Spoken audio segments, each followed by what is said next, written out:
दिया जाइछि महात्मा के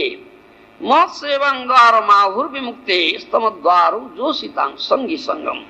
महांतस्ते समचित्ता प्रशांता विमन्यव श्रुद साधव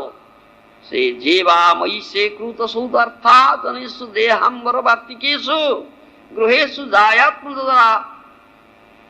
जायात्मजरातिमस्सु न प्रीतियुक्ता दावदास्थश्च लोके।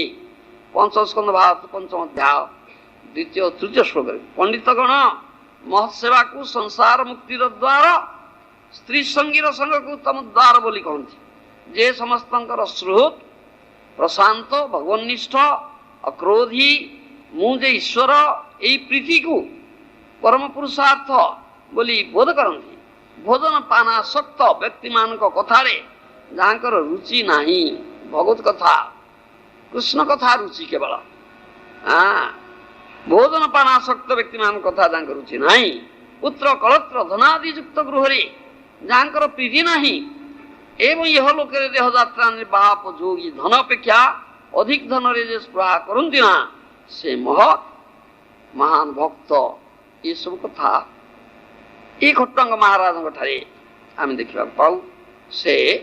महान भक्त थिले से कथा ये कहुच्छे एपरी पिलादिन अन्य आसक्ति इतर आसक्ति नथिला कहते से निर्बंध कृष्ण संबंधे सबकि आमार बोली प्रभु आर किछु ना मोर बोली कहबार कौन जिनस नहीं थी तुमी आमार मात्र पिता बंधु भाई महाजन वाक्य भक्ति विनोद ठाकुर कहते हाँ मोर कहबार कौन जिनस नहीं कहीं सब ईशावास्य इदं सर्वं सब ईशंकर सब कृष्णंकर कृष्ण होती जहाँ कहती मालिक संपत्ति तांकर जहाँ संपत्ति अच्छी one was property is proprietor तेणु ईशावास्य इदं सर्व everything is related to supreme person Godhead. Everything is Krishna's property is Krishna is the only proprietor. Krishna एकमात्र सत्वाधिकारी तांकर सब संपत्ति मोर कहबार कौन जिनिस नहीं जीव तो कृष्णकर कृष्णकर नित्य दास जीवेर स्वरूप है कृष्ण नित्य दास जीवता निजर नुहे जीव कृष्णकर नित्य दास कृष्ण नित्य प्रभु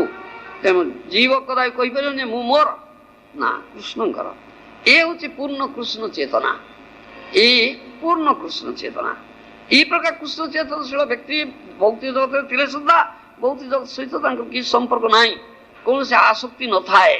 निर्बंध कृष्ण संबंधे हाँ से प्रकार निर्बंध Krishna संबंधे he has no connection with material world. He accepts this material world in relationship with the supreme personality of Godhead. ए भगवान कर सृष्टि भगवत कर संपत्ति जहाँ कि आम देखुचे ये सब भगवान कर सेव उपकरण सेवार उपकरण भगवान कर सेवार सबको विनियोग करा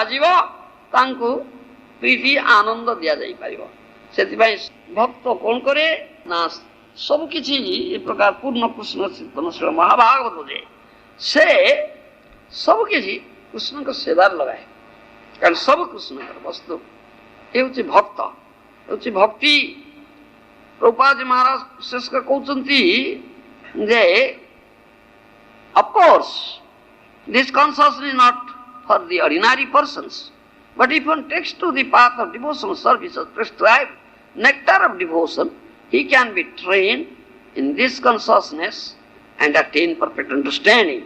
For a Krishna conscious person, nothing is palatable without relationship with Krishna. Krishna Chetana, Purna Krishna Chetana लाभ करिबा दुर्लभ मानव जीवन और लक्ष्य उद्देश्य भजीव भूलिया से संसार भीतर भूलिया रहिले तुम अविद्यार भरे महाजन वाक्य भजन करने को आसीच तुम्हें हरि होउछन्ति भजनीय हरि भजन करने को आसीच हरि होउछन्ति भजनीय कहीं